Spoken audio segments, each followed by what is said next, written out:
Hello, everyone. We're going to talk a bit about the Notan project experiment that you have been working on and hosted. This is the project where we explored the possibilities of using shadows and also photographing and focusing on what we called spaces in between. So, these two areas really are studying a couple of different things, but in the essence, what we're doing is we are focusing on giving emphasis to the utility of negative space. In other words, what is not the physical object.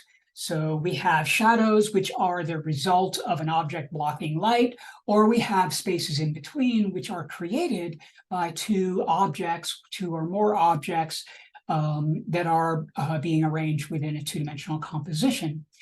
So Notan is the term that is used to describe not that there are two of these things going on, but it describes the harmony or balance or equal attention given to those things. And so that's what's important. Now, why do we need to give importance to these two things? Why do we need to achieve balance amongst the spaces in between plus the objects that we're looking at? Because you might think, well, I really need to focus on the subject, right? I need to focus on the thing that I am making an image of in order to make it really shine. But I would say that if we concentrate on that and neglect the other areas, what we're doing is we're putting so much pressure on that one object to hold the rest of the image up that oftentimes it can't do it. We neglect the other areas and how they can participate, how all of the rest of the composition can participate in it, that it winds up being passive. And so all we have is the object itself, which then leads to it simply being of the object rather than something that might describe something about what we feel is important. So this dichotomy of attention is an exercise. It's an exercise in understanding that every time we frame something, that we are activating two spaces. We're activating the space that includes the thing that is in physical space, and we're also activating the result of that that's left over. So with shadows, it tends to be relatively straightforward to think about. You think shadows, okay, we see them on the ground, we see them on objects, we simply use them to form compositions. Now, how does that lend to things? Well, what it does is it usually refers to objects that are oftentimes not in our scene. It also refers to the direct angle or the direct influence that the key light or the main light source has on the scene. It refers to time. It refers to the time of day. The angle of the light is a reference to what o'clock it is. The sun is up higher in the day. That will create a different shadow type than if it's lower in the sky and later or earlier in the day. So shadows are very important. Shadows can be just as important to our photography as the objects themselves. Dark and light, you can't have one without the other. You have to have dark elements. You have to have the richness of those in order for the highlights and in order for those bright areas to actually feel like they're bright and luminous and so on. It also allows us, shadows, to make photographs of quite literally nothing. We could aim our cameras at a blank surface and yet activate it using just light, which is the consequence of shadows, right? Shadows would be casting. We may be focusing on the light that's hitting it, but what's defining that light is going to be the shadows that interrupt the light. Otherwise, all we'll get is a wash of bright light, right? All we'll get is this whiteness or brightness that's casting over a scene. But if there's interruptions to it, variations to it, then we have an active area. So, for instance, an image like this, let me go ahead and share a screen here and call up a picture here. Now, this photograph is I found just on a search, and here we have a ground, right? With obviously with shadows that are being cast. This tells us what time of day it is. We can generally, from the shoes, in some ways tell the different personalities, the different genders sometimes of these people. You see up here, barely, you see these hard shoes, you see these other sort of midsole shoes, sneakers. You also have these shadows that are being cast in terms of their gesture. Are they next to each other? So on and so forth. This becomes a lot less about the people, a portrait of people, a lot more about what's going on at this time of day, a gathering of sorts, the kind of light that it is. It's a warm kind of light. It's a city, obviously, because we have this path of stone, geometrically sort of organized. People are seemingly waiting for something. We would assume they're lined up in a line. We're not bothered by the person themselves. People in a photograph will always draw our attention to it. If we see a human being, a human face particularly, that's going to be like a bullseye. We're going to want to go to it. This disarms that. These become figures. These become the essence of a person, not the person.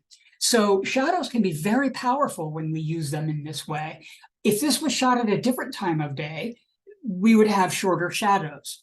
So I've seen a lot of your imagery where you guys are doing things like this, and it's wonderful. Many of you picked up on this idea and took it in a really great direction. Some of you guys had a little bit more of a struggle to figure out what to do with shadows. Making a picture of a shadow is just the start. When you are using the movement and you're using the variation of light that the shadows create, that's when you're really using it to its full potential. Remember, this is a language. This is grammar of a language. Composition is the grammar of the visual language. So we're using these things in variations so that we can communicate the one thing that all of us want to communicate, all of us. It is the thing that all of us want to communicate is this is important. That's it. That's what we want to communicate.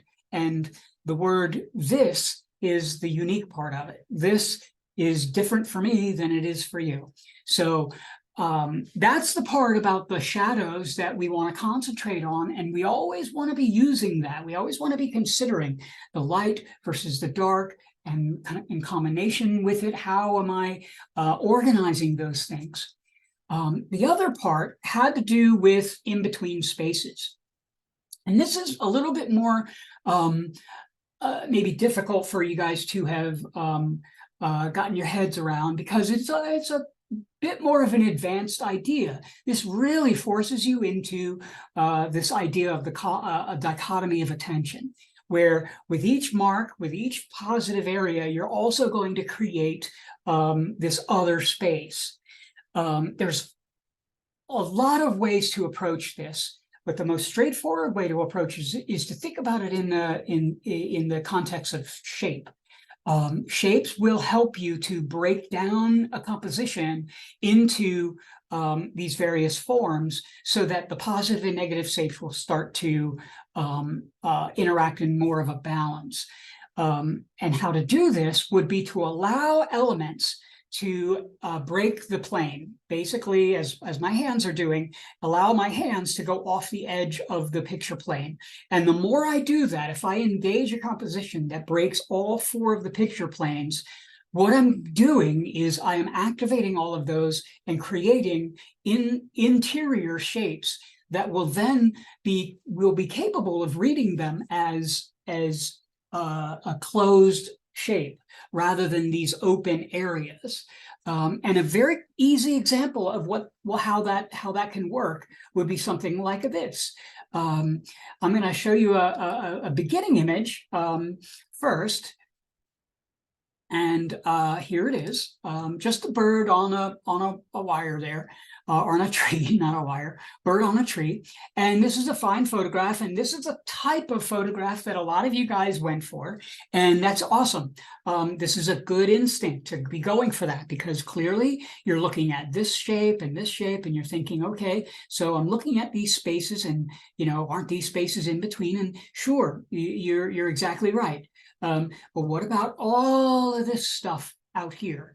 This is taking up what, like 60% of the composition, and then even more so over here. So 80% of this composition is open shapes that are not well defined at all. Well, how can we take this and really tune it so that it becomes what we're looking for it to become?